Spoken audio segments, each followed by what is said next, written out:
So my job is to show the decimal 0.4 in as many different ways as possible. Okay, so start off here with a 10 frame. See, in a 10 frame, you just fill it with 10 things. Whatever you fill it with is up to you. So you can see I've got 1/10, 1/10, 1/10, 1/10, so 4/10, and that's the same thing as 0.4.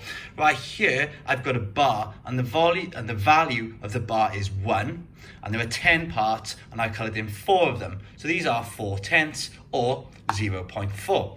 Up here I've got a number line, so I start at 0 and here is 1, and each step goes up in 10. So I've got 1/10, 2/10, 3/10 and 4/10, so that also shows 0.4.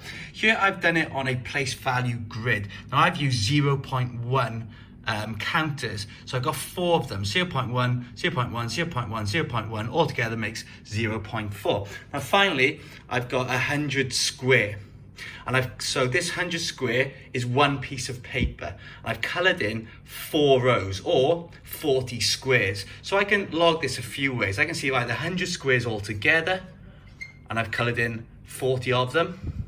Or I can say there are 10 rows all together, and I coloured in 4 of them.